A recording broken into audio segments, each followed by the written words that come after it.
สบายดีทุกคนมื้อนี้ปินสิพาไป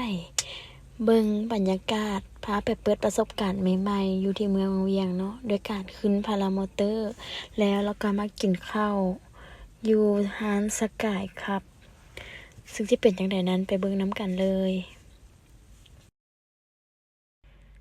โดยณตอนนี้เราก็ได้อยู่ที่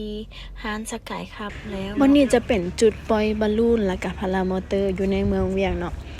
ส่วนไผที่บ่ได้ขึ้นบอลลูนหรือพารามอเตอร์อยากมาเบิ่งวิวซื่อๆก็สามารถเข้ามาเบิ่งได้เด้อตัวนี้จะบ่มีค่าเข้ามาเดี๋ยวตอนนี้เฮาไปเกี่ยมตั๋วขึ้นพารามอเตอร์ครั้งแรกของเฮาคือกันเป็นไปเบิ่งนํกันว่าสิเป็นจังไดทางเทิงมันสิงามซำใดตื่นเต้นแฮง แต่พอขึ้นมาเทิงแล้ววิวงามคุ้มค่าอันนี้บ่ย่านเลยเด้อนี่นะ ชิลๆแฮงเพราะว่าค่อนข้างว่ารู้สึกปลอดภัยหั่นนะเพราะว่าบ่ได้เสียวหลายเพราะว่าบ่ได้อยู่ข้างหน้าเฮานั่งอยู่ข้างหลังคนคุมเนาะก็ถ่ายรูปชิลๆเลยบ่มีความย้านจักหน่อย เฮาบินอยู่นี่ประมาณ30นาทีนี่แหละตัวนี้เป็นวิดีโอที่แบบอ้ายเพิ่นถ่ายให้เด้อค่ะเพิ่นจะมีกล้อง360องศา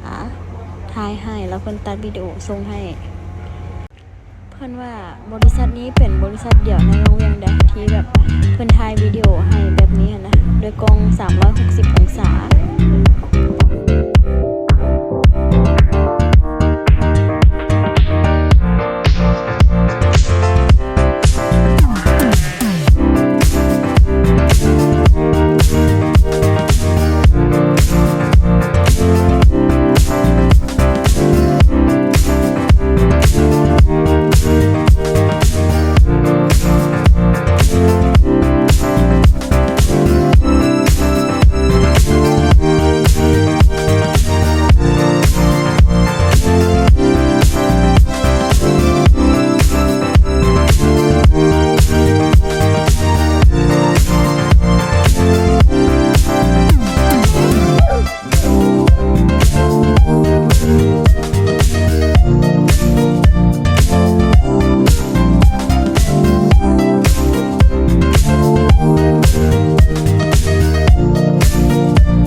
โอเค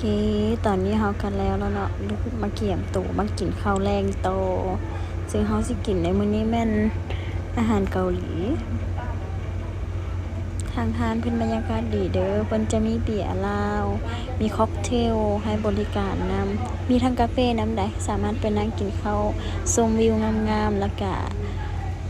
เบิ่งพารามอเตอร์เนาะทางร้านเพิ่นมีจุดถ่ายรูปหลายแห่งเนาะลูกค้าก็ค่อนข้างแน่นเนาะอันนี้ต้นหัวแรงซื่อๆได้แต่ว่าลูกค้าส่วนหลายอาจจะเป็นอุปเกาหลีเพราะว่าห้านเพิ่นค่อนข้างกว้างขวางเนาะมีบอนจอดรถหลายแล้วเพิ่นก็รับกรุ๊ปทัวร์นะส่วนหลายแต่ว่าทั่วไปก็สามารถไปนั่งกินได้เด้อนี่มื้อนี้เฮาก็ได้สั่งอันนี้อาหารเกาหลีซินดาดเกาหลีราคาก็ถือว่าโอเคเลยสมเหตุสมผลอยู่ในเกณฑ์ที่แบบรับได้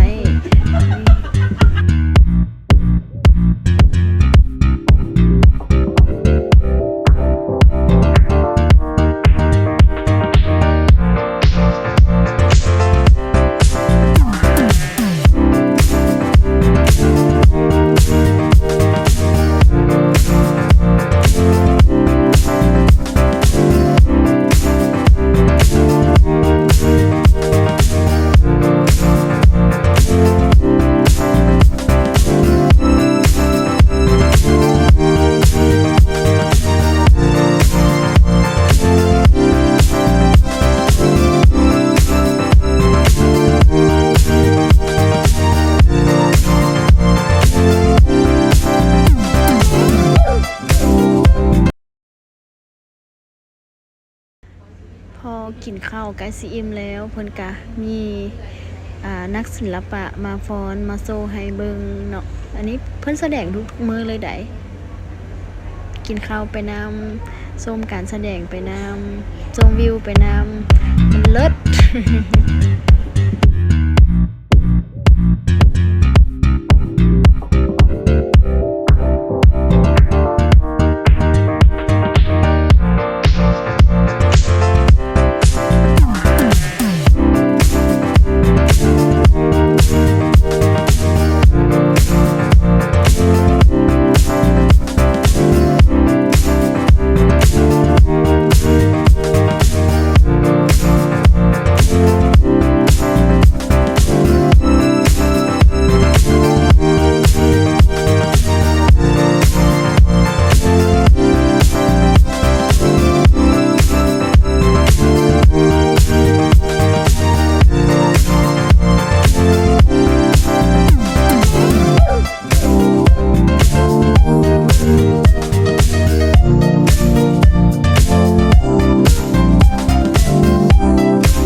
กินข้าวแล้วเบิ่งการแสดงแล้วเฮาก็สิมาปล่อยโคมลอยเนาะ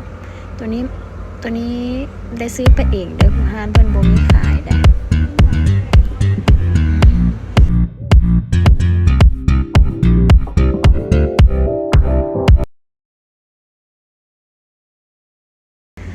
เป็นจังไดเบิ่งมาฮอดนี้เรามักบ่